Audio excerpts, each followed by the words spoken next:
So radius and energy of electron in nth Bohr orbit. Okay, let's focus over here. तो जैसे कि अगर कोई इलेक्ट्रॉन है वो किसी एक पर्टिकुलर ऑर्बिट में रिवॉल्व हो रहा है, कोई पर्टिकुलर एक शेल में. अगर आपको याद है मैंने कहा था किसी भी एटम के कई सारे शेल हो सकते हैं, इनफाइनाइट शेल्स होते हैं.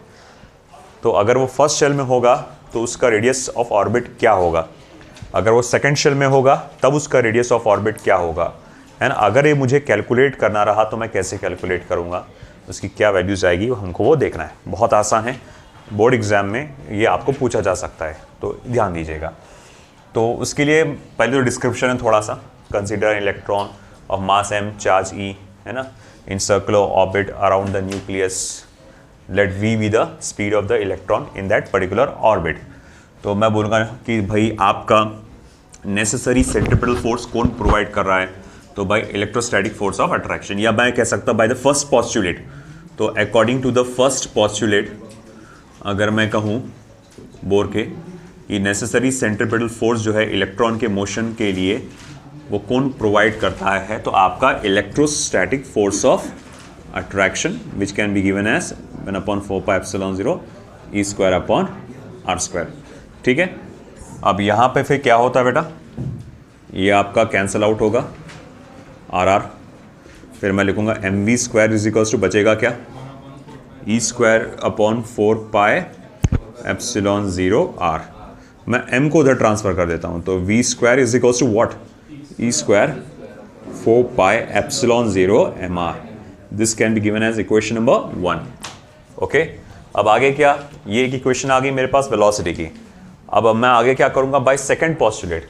अगर मैं सेकंड पॉस्टुलेट पे जाता हूँ, आपका सेकंड पॉस्टुलेट में क्या कहा गया था, बोर्ड साहब ने क्या कहा था कि इलेक्ट्रॉन बिना एनर्जी इमिट करे गोल गोल घूम सकता है अगर उसका angular momentum integral multiple of h/2π के बराबर हो. तो एंगुलर मोमेंटम जो कि mvr क्या होना चाहिए, इंटीग्रल मल्टीपल ऑफ h/2π के बराबर होना चाहिए. एक चीज़ बता दूं यहाँ पर, यहाँ जो n है इसे हम लोग कहते हैं principal quantum number. Principal quantum number का मतलब होता है नंबर ऑफ ऑर्बिट.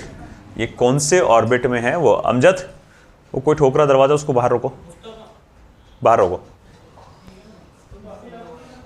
हाँ, तो प्रिंसिपल क्वांटम नंबर है ना. तो अब ऐसा है, प्रिंसिपल क्वांटम नंबर का मतलब होता है, अमजद नंबर ऑफ ऑर्बिट. ये क्या होता है, नंबर ऑफ ऑर्बिट. अब ऐसा है कि मैं v को छोड़कर सबको उधर ट्रांसफर करता हूं, तो v = nh अपॉन, उसको करो तो बहुत जोर जोर ठोक रहा दरवाजे, mr, उसको रोको.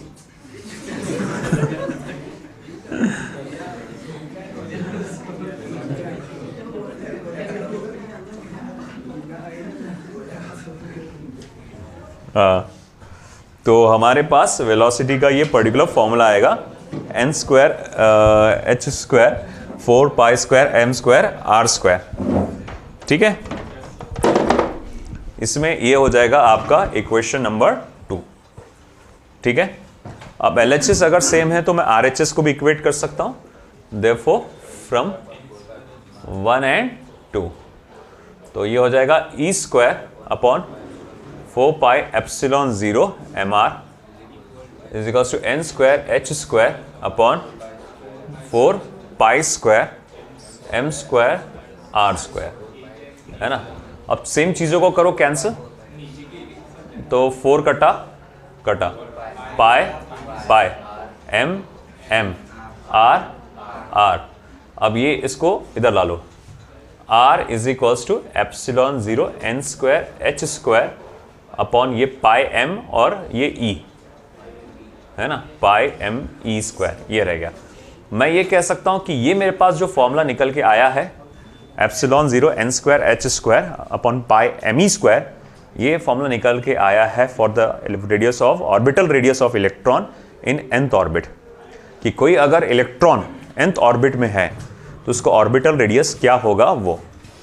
अब अगर मैं देखो n की वैल्यू 1 डालता हूं तो r1 इज इक्वल टू क्या हो जाएगा बेटा, epsilon 0 h square upon pi M E square, और n की वैल्यू 1 है ना, n की वैल्यू क्या है, 1 है, तो वो हो जाएगा 1 का स्क्वायर।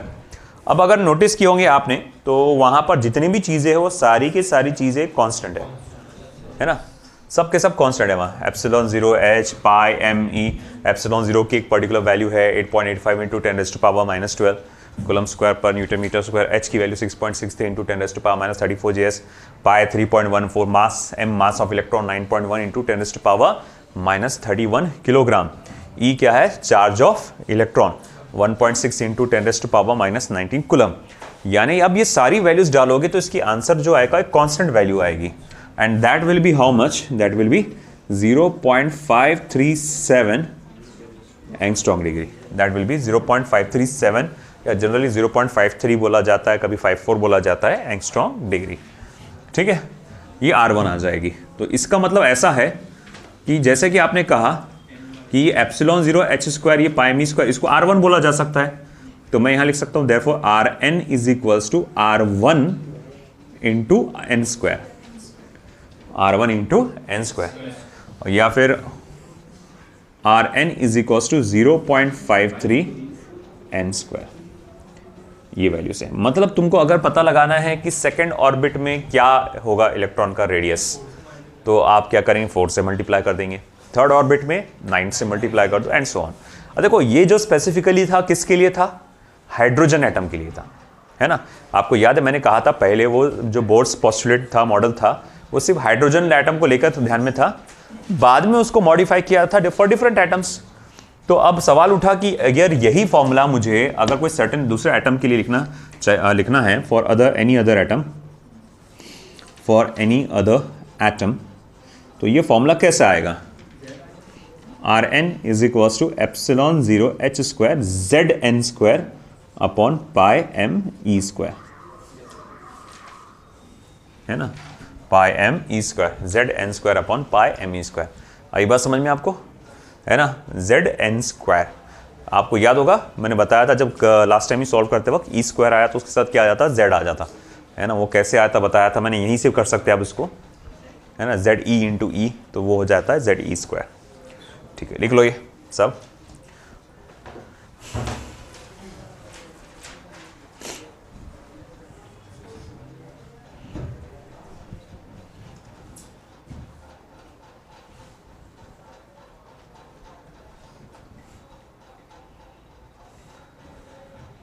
इधर का पार्ट हो गया। अब देखो ये तो पार्ट था रेडियस का, अब हम लोग देखो जैसा प्राइमरीली तो रेडियस और एनर्जी ही है, प्राइमरीली रेडियस और एनर्जी, इवन स्टेट बोर्ड में भी सिर्फ रेडियस और एनर्जी है, थोड़ा बहुत ग्लिम्स आया हुआ है बस कि पीरियड का ये फॉर्मूला रहेगा, वेलोसिटी का ये डायरेक्ट फॉर्मूला आया हुआ है वहाँ पे, और एनसीईआरटी में भी ऐसे ही डायरेक्ट थोड़ा बहुत आया हुआ है, मगर फिर भी मैं आपको डिराइव करके बता रहा हूँ बाकी के फॉर्मूले भी, तो उसको सिर्फ नीट के एग्जामिनेशन के पॉइंट ऑफ व्यू से आप ध्यान रखिएगा, है ना, बोर्ड के हिसाब से नहीं। ठीक है, तो जैसे कि ये तो रेडियस ऑफ इलेक्ट्रॉन हो गया इन nth बोर ऑर्बिट। अब हमारा अगला आएगा वो रहेगा speed of electron in nth Bohr orbit, orbital speed of electron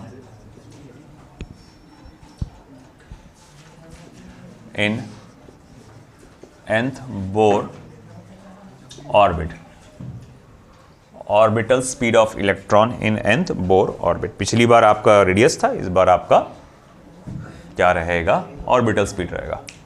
बहुत आसान है, कुछ भी नहीं है इसमें। मैं सेकंड पोस्टुलेट का फॉर्मूला लेता हूं, mvr is equals to nh upon 2 pi, v is equals to nh upon 2 pi mr। अगर मैं velocity of electron in nth Bohr orbit लेना चाहता हूं तो मुझे radius of electron in nth Bohr orbit लेना पड़ेगा। 2 मिनट ध्यान देना, बाद में लिखते बैठो। तो रेडियस, अब ये velocity of electron in nth Bohr orbit निकालना है, तो उसके लिए ये फॉर्मूले को R जो लिखेंगे आप, radius of electron in nth Bohr orbit. अब वेरी इजी, आपको बस Rn का वैल्यू यहाँ डाल देने का है ना। Rn की जो वैल्यू है epsilon 0 n square h square upon पाई me स्क्वायर। जब आप ये वैल्यू यहाँ पर डाल दोगे, है ना, twice pi m epsilon 0 n square h square upon pi m e square, तो अब ये हो जाएगा हमारे पास velocity of electron in nth Bohr orbit निकल के आ जाएगा, and that will be written as e square upon twice epsilon 0 h NH बोल सकता हूँ n इंटू एच, ये आ जाएगा। ठीक है, कहाँ पे? हाँ सॉरी z नीचे आएगा, माई मिस्टेक, यहाँ पर z e स्क्वायर आता ना, वो z e स्क्वायर।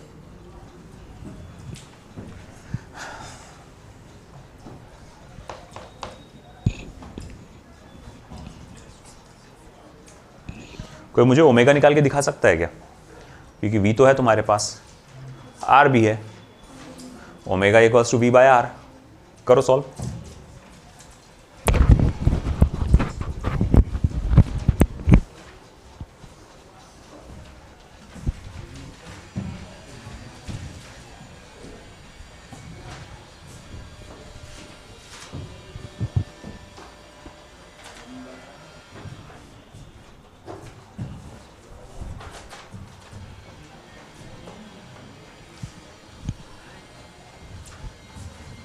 इधर का पार्ट हो गया ना।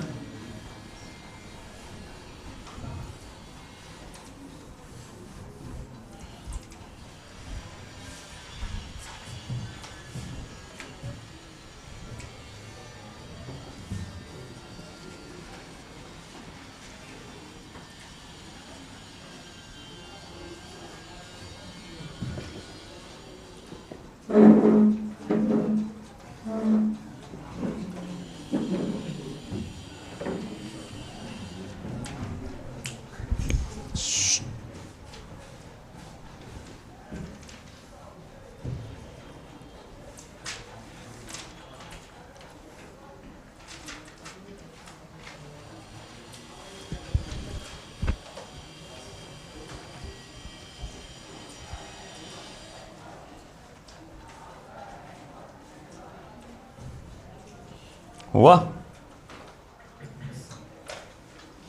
अब निकाल के बताओ मुझको एंगुलर स्पीड का।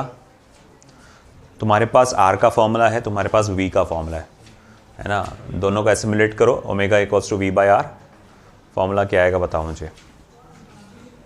और अगर इसे मुझे for any other atom convert करना रहता तो मैं इसको क्या करता, जेड ई स्क्वायर लिखता। ये बात समझ जाओ आप, वो हाइड्रोजन एटम के लिए।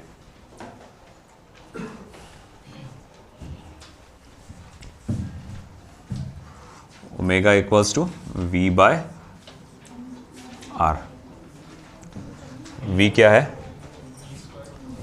ई square upon twice epsilon 0 NH, और ये क्या आएगा? Epsilon 0 n square h square upon pi m e square, है ना। क्या हो जाएगा फिर? पाई m e स्क्वायर ऊपर जाएगा, वो हो जाएगा pi m e raise to power 4। 2 आ जाएगा नीचे, एप्सिलॉन 0 का स्क्वायर, n का क्यूब और h का भी cube, h cube.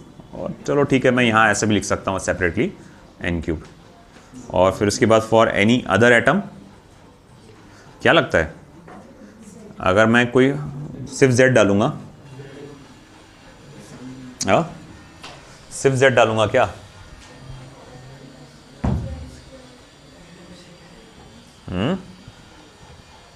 For any other atom क्या लिखा जाएगा? z स्क्वायर ई, है ना, z square E raise to power 4। अगर ई स्क्वायर के साथ z आ रहा तो ई रेज़ टू पावर 4 है ना, तो z square E raise to power 4 और twice epsilon 0 h cube upon 1 times of n cube.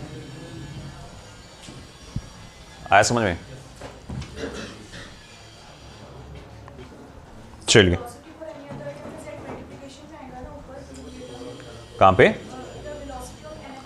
हाँ z ऊपर आएगा, ZE², एनी अदर एटम। चलिए अब मोमेंटम बता दो मुझको, क्या आएगा फॉर्मूला? ये तो बहुत ईजी है यार, मोमेंटम का बताना, लीनियर मोमेंटम। अगर मैं आपसे लीनियर मोमेंटम पूछ लूँ तो क्या रहेगा? ओरली बोल सकते हो तुम तो। ये m डाल दो उसके अंदर, बस वेलोसिटी आ गया ना तुम्हारे पास, m से मल्टीप्लाई कर दो, है ना, me²/2ε0 लीनियर मोमेंटम का।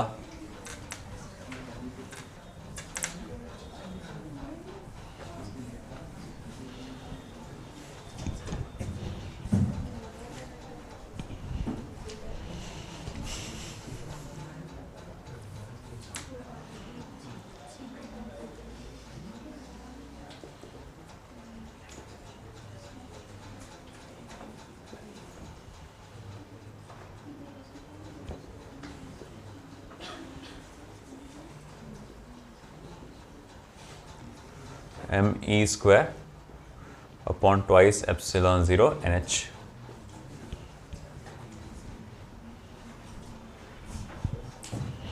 चलिए, period of electron in nth Bohr orbit, period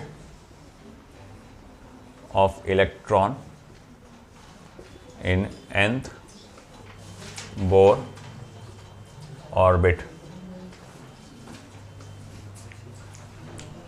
निकालो।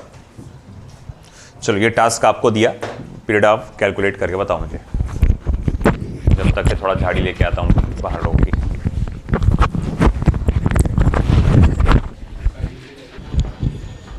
तो ये आपको कहा मैंने कि period of electron in nth Bohr orbit निकालिए। तो पीरियड ऑफ इलेक्ट्रॉन कैसे निकाल सकते? T = 2π/ω। तो 2π, अब इसको, ये पूरी वैल्यूज को आप डाल देंगे यहाँ पे, πm e⁴ upon 2ε0² n³ h³। अब देखो यहाँ पर क्या होगा, पाई और पाई तो हो जाएगा कैंसिल, मगर ये बाकी का पार्ट ऊपर चला जाएगा, ये हो जाएगा फिर capital T = 4ε0² n³ h³ upon me⁴ आया समझ, है ना? मतलब साफ समझ में आ रहा है कि डायरेक्टली प्रोपोर्शनल टू n³ रहेगा टाइम पीरियड। और रही बात अगर आपसे फ्रीक्वेंसी, लीनियर फ्रीक्वेंसी पूछा जाए तो उसका उल्टा, रेसिप्रोकल, है ना? जैसा frequency of electron, frequency of electron in nth Bohr orbit, यानी 1 सेकंड में इलेक्ट्रॉन कितने राउंड मारता है, तो इट विल बी 1/T, यानी उसका उल्टा me⁴ 4ε0 n³ h²। अमजद, वो नई वाली मेरी जो पेन है वो कहाँ है? इसमें इंक डाल के दो। वो पता नहीं, मुझे इधर मिल नहीं रही वो। नहीं, उसमें भी नहीं, पोडियम पे भी नहीं।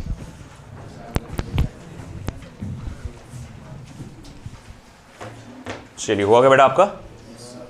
तो ये हम लोग ने यहाँ देखा, these are the formulas for period, frequency, है। और अगर और भी कुछ चीज़ पूछे, जैसे एक आ सकता है आपको centripetal acceleration, of the on the electron. तो सेंट्रीपिटल एक्सेलरेशन निकालने के लिए आप क्या कर सकते हैं यहाँ पर, है ना, आप v²/r एक फॉर्मूला है, v × ओमेगा फॉर्मूला है, v और ओमेगा को मल्टीप्लाई कर दो, उससे सेंट्रीपिटल एक्सेलरेशन निकल जाएगा, है ना। सेंट्रीपिटल फोर्स तो ऑलरेडी है अपने पास mv²/r, है ना, या फिर अपने पास जो 1/4πε0 e²/r²। तो r की वैल्यू, r² के अंदर मतलब r की वैल्यू डाल दो, ε0 n² h² πme²। बहुत तरीके हैं जाने के वहाँ तक, ठीक है। अब हमारा ये तो हो गया अपना प्राइमरीली कौन कौन सा है, रेडियस है और एनर्जी, ये हमारा मेन है ना। ये तो सब बाद में मतलब एक्स्ट्रा में मेरी भी चीज़ है, सब चीज़ें। इसको तो जितना जो निकालना है निकालते बैठो, ऐसा है। फिर ये हो गया बेटा, ब्लैक मार्क कर दो ना। अभी जो दिया उसमें इंक डाल के दे दो। नहीं है, देखा ना,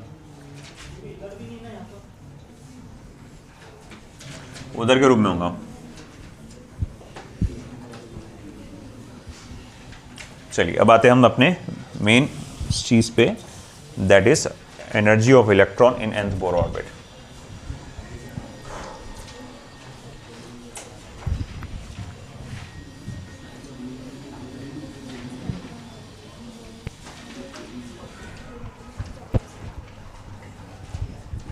लाइए,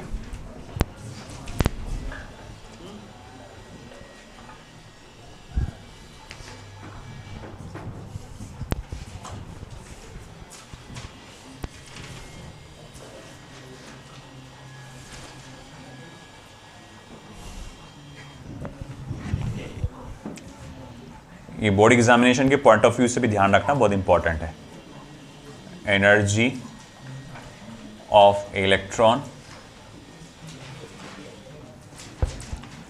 इन nth Bohr orbit, energy of electron in nth Bohr orbit. ठीक है, हम कंसिडर करेंगे कि हमारे पास इलेक्ट्रॉन है जिसका मास m है, जो कि रिवॉल्व कर रहा है around the nucleus in circular orbit. Okay, जैसे फॉर एग्जांपल हम लोग जैसे बताया कि पहले ही बता चुके हैं कि ये जो मॉडल था वो सीमित है हाइड्रोजन एटम के अंदर या उसके लिए। तो ये एक इलेक्ट्रॉन है कि जो सर्कुलर ऑर्बिट में रिवॉल्व कर रहा है, और ये जो रेडियस है, सपोज करो r या rn आप बोलना चाहो तो बोल सकते हो, ऑर्बिटल रेडियस। तो मैंने देखा, इमेजिन किया, एक इलेक्ट्रॉन जिसका मास m है, चार्ज e है, वो ऑर्बिट कर रहा है एक न्यूक्लियस के अतराफ, जिसमें एक प्रोटॉन एक न्यूट्रॉन इस तरह से है। हाइड्रोजन एटम की बात चल रही है। तो अब अगर मैं कहूँ कि भैया ठीक है कि इस प्रोटॉन के वजह से या इस न्यूक्लियस के वजह से यहाँ पर इलेक्ट्रिक पोटेंशियल क्या होगी, आप कहेंगे सर वो इलेक्ट्रिक पोटेंशियल होगी 1/4 पाई एप्सिलॉन 0 E/r, है ना, इस प्रोटॉन के वजह से, है ना। यहाँ इलेक्ट्रोस्टैटिक चैप्टर अगर आपको पढ़ा होगा अच्छे से तो 1 मिनट में समझ में आ गया होगा क्या खेल है। उसमें इलेक्ट्रिक पोटेंशियल का फॉर्मूला होता है 1/4 पाई एप्सिलॉन 0 Q/r। यहाँ चार्ज E है तो E/r, है ना। अब मैं बोलूँगा ठीक है, फिर पोटेंशियल एनर्जी ऑफ इलेक्ट्रॉन क्या रहेगा, तो आप कहेंगे -E × V। Potential energy of electron क्या रहेगा, -E × V। Therefore potential energy of electron को मैं क्या लिख सकता हूँ, -1/4 pi epsilon 0 E²/r। This is one of those method जिसमें से मैंने पोटेंशियल एनर्जी कैलकुलेट किया। आई बात समझ में आपको, है ना। तो ये तो मेरे पास आ गया पोटेंशियल एनर्जी का फॉर्मूला। अब मैं कहूँगा कि अब देखो, जैसे कि मैं जानता हूँ बाय फर्स्ट पॉस्टुलेट, यहाँ जो गोल घूमने के लिए ज़रूरी आपको सेंट्रीपिटल फोर्स है वो कौन प्रोवाइड कर रहा है, तो आप बोलेंगे इलेक्ट्रोस्टैटिक फोर्स।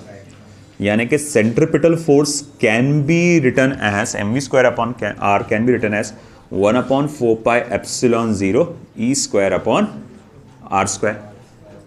ये r और ये r को आप काट दो तो इतना बचेगा, है ना। अब मैं क्या करने वाला हूं बेटा, यहां पर 1/2 से दोनों जगह मल्टीप्लाई करने वाला हूं, left hand side as well as right hand side. तो half of mv² is equals to 1/2 से मल्टीप्लाई करो तो ये हो जा रहा है E²/8 pi epsilon 0 r। E² is equals to 8 pi epsilon 0 r। मैंने 2 से क्या करा, 1/2 से मल्टीप्लाई किया दोनों साइड में।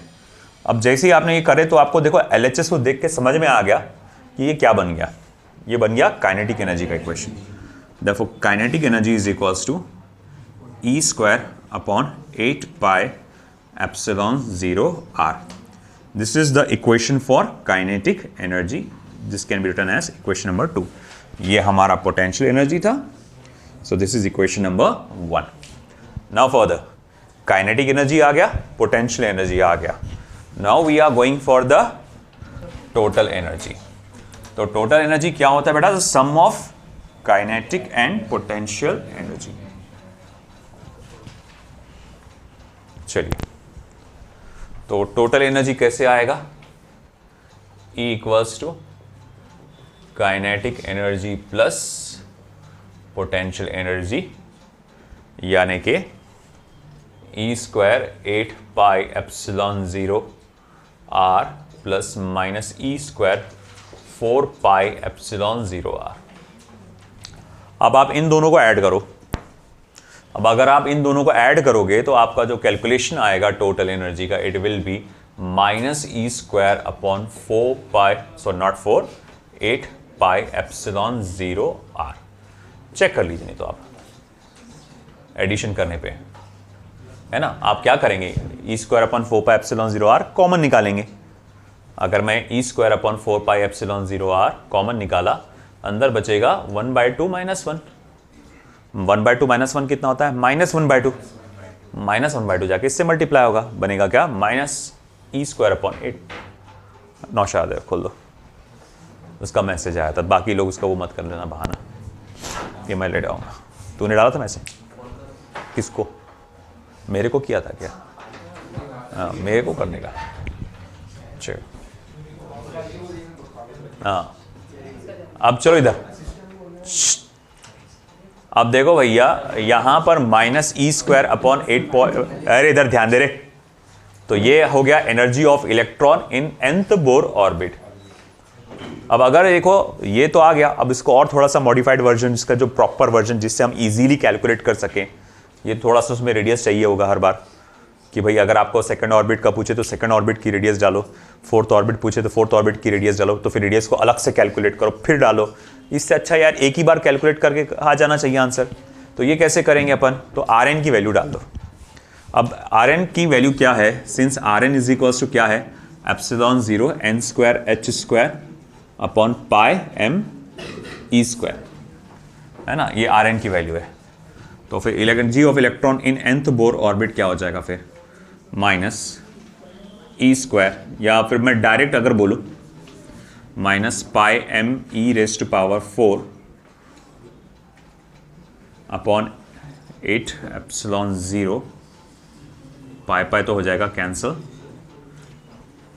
एक मिनट रुको मैं डाल देता हूँ यार वैल्यू। चलो minus E square upon 8 pi epsilon 0 n square h square upon pi m e square. हाँ चलो अब देखो,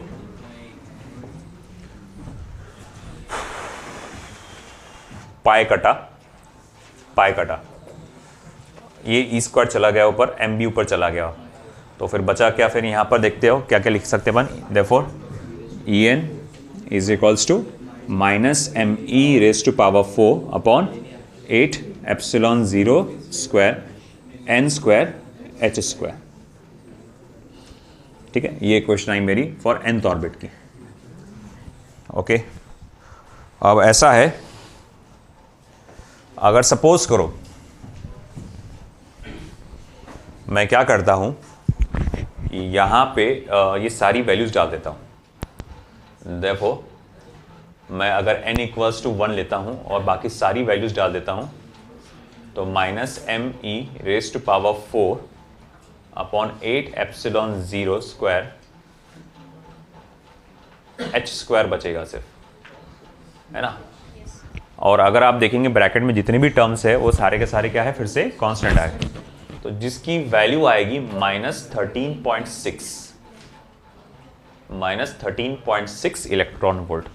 ये सब इलेक्ट्रॉन वोल्ट में, मतलब अपन पहले तो डालेंगे तो आंसर जूल में आएगा, फिर उसको क्या करना पड़ेगा, कन्वर्ट करेंगे अपन 1.6 इंटू 10⁻⁻19 से डिवाइड करके, तो ये हो जाएगा इलेक्ट्रॉन वोल्ट में, इतना आएगा। तो मैं यहाँ देख सकता हूँ कि अच्छा मतलब ये इवन डालने पे ये आता है, तो इसका मतलब En इज डायरेक्टली, या En is equals to E1 upon n square.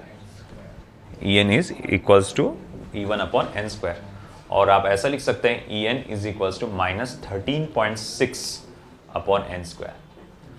अब इलेक्ट्रॉन वोल्ट में आएगा, ये बात याद रखना हमेशा। मतलब अब सपोज करो तुमको second orbit, third orbit, fourth orbit की आपको energy, total energy of electron अगर निकालना है ना, तो आपको क्या करना पड़ेगा, सिंपली n की वैल्यू डालना पड़ेगा, आपको आपका आंसर मिल जाएगा। ठीक है, चलिए लिखिए, फिर हम जाएंगे लास्ट टॉपिक पे, दैट इज एनर्जी लेवल्स।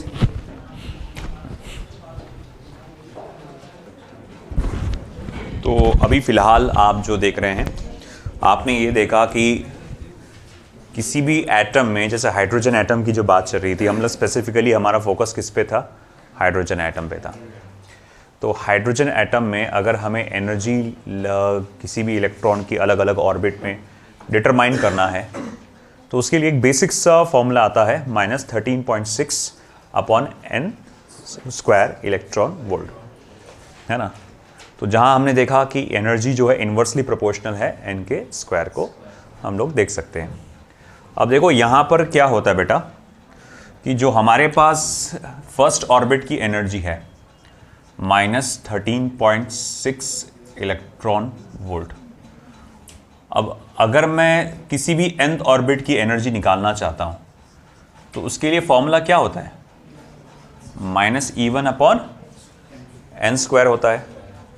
तो जैसे कि फॉर एग्जांपल अगर मैं सेकेंड ऑर्बिट की एनर्जी निकालना चाहता हूं, तो मैं क्या करूंगा? -13.6 डिवाइडेड बाय 2 का स्क्वायर करूंगा, और जब मैं ये कैलकुलेशन करूंगा तो आपके पास आ जाएगी -3.40 इलेक्ट्रॉन वोल्ट।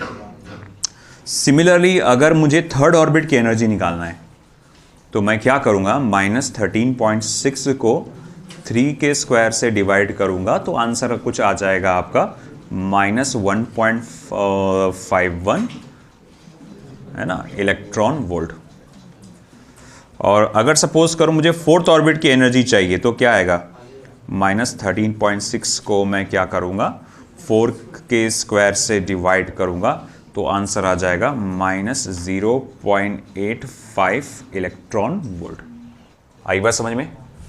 और at n equals to infinity, अब जाहिर बात है अगर मैं n की वैल्यू इन्फिनिटी डाल दूं, है ना, तो भाई अगर मैं डालता हूं n is equals to infinity, तो इसका मतलब En की वैल्यू क्या हो जाएगी? फिर 0 इलेक्ट्रॉन वोल्ट, है ना। तो En की वैल्यू क्या हो जाएगी? 0 इलेक्ट्रॉन वोल्ट। अब देखो यहां पर जब आप होते हैं तो इस एनर्जी को कहा जाता है ग्राउंड स्टेट। इसे हम लोग क्या कहते हैं? Ground state. बाकी हर एक स्टेट को कहा गया है आपका एक्साइटेड स्टेट। हर एक स्टेट को कहा जाता है एक्साइटेड स्टेट, है ना। और अगर सपोज करो आप n इक्वल्स टू इन्फिनिटी पे चले जाते हैं, तो इसे कहा जाता है आयोनाइज्ड स्टेट। इसे हम लोग क्या कहते हैं? Ionised state. ओके, आया समझ में? ग्राउंड स्टेट किसे कहा जाता है? एक्साइटेड स्टेट किसे कहा जाता है? आयोनाइज्ड स्टेट किसे कहा जाता है? अब अगर सपोज करो अगर आप किसी इलेक्ट्रॉन को एक्साइट करना चाहते हैं, अगर किसी इलेक्ट्रॉन को आपको एक्साइट करना है, मतलब क्या करना है? फर्स्ट स्टेट से, ग्राउंड स्टेट से, मान लो एक्साइट स्टेट में तो बहुत सारी पॉसिबिलिटीज है, मगर मैं इमेजिन करता हूं कि मुझे फर्स्ट स्टेट से सेकंड स्टेट पे जाना है ना। फर्स्ट स्टेट से सेकंड स्टेट पे जाना है, तो फॉर एक्साइटिंग इलेक्ट्रॉन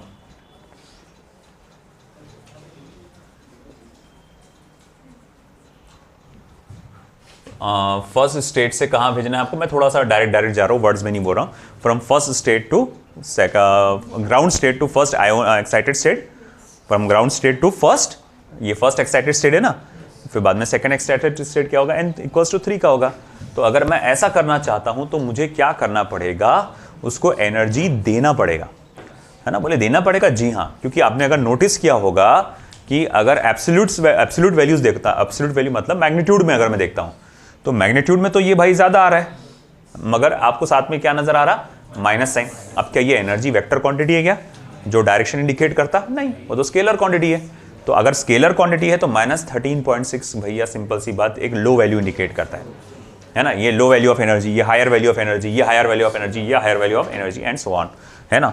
तो इतना तो साफ समझ में आ रहा है अपने को, इस बात को देखकर साफ समझ में आ रहा है कि अगर आपको हायर लेवल पे जाना है तो आपको एनर्जी देना पड़ेगी। अच्छा, सवाल उठा कितनी एनर्जी देना पड़ेगी? तो भैया अगर मैं जानना चाहता हूं कि मुझे कितनी एनर्जी देना पड़ेगी, तो डेल्टा ई जो है निकालना पड़ेगा। तो E2 माइनस E1 जो कि आपका आ जाएगा, कितना आएगा? देखो भाई यहाँ पर -3.40 माइनस ऑफ 13.6, यानी कि 13.6 माइनस 3.40। जरा बताइए कितना आ रहा, कितना हो रहा है? 13.6 कितना आएगा? करो सब्ट्रैक्शन। 10.2 electron volt. तो ये आ जाएगा आपका 10.2 इलेक्ट्रॉन वोल्ट। मतलब ये आपको इतनी एनर्जी उसे देना पड़ेगा। जब आंसर सब लोग यहां पर ऐसा है कि अगर ट्रांजिशन एनर्जी इसको, हाँ इसको जो आप देखते हैं कि जब आप किसी एक ऑर्बिट से दूसरे ऑर्बिट में जब उसको ट्रांसफर करते हैं, उसके लिए जो आप एनर्जी देते हैं, इस एनर्जी को कहा जाता है ट्रांजिशन एनर्जी। इस एनर्जी को क्या कहा जाता है बेटा? Transition energy.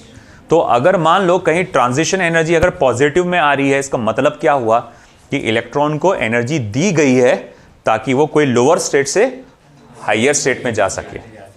आई बात समझ में, है ना? वहीं अगर इलेक्ट्रॉन क्या करता, आउटर ऑर्बिट से इनर ऑर्बिट में जंप करता, आउटर ऑर्बिट से इनर ऑर्बिट में जंप करता, तो वो मैं लिखता E1 माइनस E2, क्योंकि मंजिल इसकी E1 है ना? उसका शुरू कहां से हुआ था सफर? E2 से। तो मैं लिखता E1 माइनस E2, और ये वैल्यू क्या में आती थी? फिर माइनस में आती थी। मतलब वो क्या हो रहा है? वो एनर्जी को क्या कर रहा है? वो लिबरेट कर रहा है, जब है ना अपने कहा जाएगा आजाद कर रहा है वो एनर्जी को। तो पॉजिटिव साइन क्या इंडिकेट करता है? एनर्जी का एब्जॉर्प्शन, और नेगेटिव साइन यहां इंडिकेट क्या है? एनर्जी का रिलीज। आई बात समझ में आपको? एक कॉन्सेप्ट है ना? तो अब इस तरह से चलो, ये तो एक आया first to second level. Even अगर आप सेकंड से थर्ड लेवल पे भी जाना चाहते हैं, अगर मैं बोलूंगा ट्रांजिशन ऑफ एनर्जी E3 से लेकर E2 पे जाना है मुझको, तो E2 से E3 पे, नॉट E2 से E3। तो अगर मैं E2 से E3 पे जाना चाहता हूं तो डेल्टा E कितनी एनर्जी देना पड़ेगी इसको? तो वो रहेगा E3 माइनस E2, और आपका क्या रहेगा बेटा? E3 कितना है आपका? माइनस 1.51 माइनस 3.40, ये हो जाएगा 3.40 माइनस 1.51। जरा देखिए तो कितना हुआ ये? कितना? 1.89। तो भैया ये हो जाएगा 1.89 इलेक्ट्रॉन वोल्ट, है ना? अगर आप सेकंड से थर्ड पे जाना चाहते हैं तो, अगर आप बोलेंगे नहीं मुझे फर्स्ट से थर्ड पे जाना है, तो फर्स्ट से थर्ड पे जाना है तो भाई कितनी एनर्जी देना पड़ेगी आपको? तो E3 माइनस E1, है ना? अब E3 कितना बेटा अपना, है ना? E3 है आपका माइनस 1.51, माइनस E1 कितना है? माइनस 13.6। तो 13.6 माइनस 1.51, बोलो भाई कितना आ रहा है? कितना?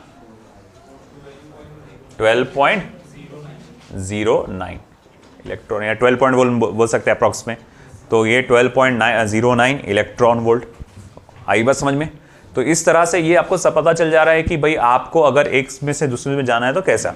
अगर मैं कहूँगा कि ठीक है मुझे किसी एटम को कहा जाएगा आयोनाइज करना है ना? मतलब उसको एक पर्टिकुलर ऑर्बिट में जो इलेक्ट्रॉन है उसको इन्फिनिटी में लेके चले जाना है ना? जैसे फॉर एग्जाम्पल इलेक्ट्रॉन मेरा फर्स्ट ऑर्बिट में है, ऑलरेडी कहाँ पर है वो? मेरा फर्स्ट ऑर्बिट में। और अब मुझे क्या करना है कि उसको फर्स्ट ऑर्बिट से निकाल के इन्फिनिटी में ले जाना है, आयोनाइज कर देना है। इन्फिनिटी मतलब बाहर फेंक दो उसको। तो अब उसके लिए भाई कितनी एनर्जी की रिक्वायरमेंट होगी? तो E infinity minus E1, E infinity is 0 minus E1 कितना है? माइनस 13.6, जो कि क्या हो जाएगा? Plus 13.6 electron volt. तो कितना हो जाएगा? प्लस 13.6 इलेक्ट्रॉन वोल्ट, है ना? तो अगर ये सारी वैल्यूज को मैं प्लस में लिखूं, यही सारी जो इंडिकेटेड वैल्यूज है आपके लेवल डायग्राम पे, एनर्जी लेवल डायग्राम में, अगर उसको मैं प्लस में लिखना चालू कर दूं तो वो क्या हो जाएगा? आयोनाइजेशन एनर्जी की वैल्यू हो जाएगी। इसका मतलब यह हुआ कि प्लस 13.6 क्या हुआ? इलेक्ट्रॉन को जो एनर्जी देना पड़ेगी ताकि वो फर्स्ट ऑर्बिट से आजाद होकर इन्फिनिटी में चला जाए। अगर मैं कहूं कि भाई 3.4 में अगर प्लस 3.4 इलेक्ट्रॉन वोल्ट क्या रहेगा? तो सेकेंड ऑर्बिट में जो इलेक्ट्रॉन है उसे एनर्जी देना पड़ेगी जाकि वो सेकेंड ऑर्बिट में से निकलकर वो कहां चले जाए? इन्फिनिटी में आजाद हो जाए। आई बात समझ में? तो इसको हम लोग क्या कहेंगे कि ये कौन सी एनर्जी है बेटा? Ionisation energy. Ionisation energy. तो मैं ये जो ग्राफ्स आपको जो नजर आ रहे हैं इसको ये भी कह सकता ground energy, ionised excited states energy, और ये क्या कहलाएगा फिर? Ionisation energy. आई बात समझ में? तो एनर्जी लेवल जो अपना टॉपिक है सिर्फ कुछ खास नहीं बेटा, ये बस जो इलेक्ट्रॉन में अलग अलग एनर्जी लेवल्स आ सकते हैं और उसको एक लेवल से दूसरे लेवल पे ले जाने में क्या चेंजेस आएंगे, उसके अंदर एनर्जी देना पड़ेगी, एनर्जी लेना पड़ेगी, और उनके नामकरण क्या रहेंगे? ग्राउंड स्टेट किसको बोला जाता है, एक्साइटेड स्टेट किसको कहा जाता, आयोनाइज्ड स्टेट किसको कहा जाता, बस उसी के बारे में, और कुछ खास नहीं है इस चीज़ का। ठीक है ना? तो ये था एनर्जी लेवल। ओके, अब हमारा अगला जो है जो कॉन्सेप्ट आता है वो, जैसा हमारा अगला टाइटल क्या, main title the line spectra of hydrogen atom. अब देखो line spectra of hydrogen atom में क्या है, उसके इसी की चीज़ के बारे में डिस्कशन रहेगा थोड़ा सा, है ना, ये लाइन स्पेक्ट्रम के बारे में। बट इससे ये चीज़ जो है, ये कॉन्सेप्ट मैं अगले लेक्चर में लिखूंगा विथ न्यूमेरिकल्स, क्योंकि कल मुझे न्यूमेरिकल भी लेना है। आज का दिन कौन सा है, सैटरडे, संडे। संडे क्या आ रहा, 1 तारीख आ रही है ना, मंडे को तुम्हारा टेस्ट है, मतलब 3 तारीख और हाँ 3 तारीख तक के या 4 तारीख तक के पूरा चैप्टर निपट जाता तुम्हारा। ठीक है, एक मिनट का, थोड़ा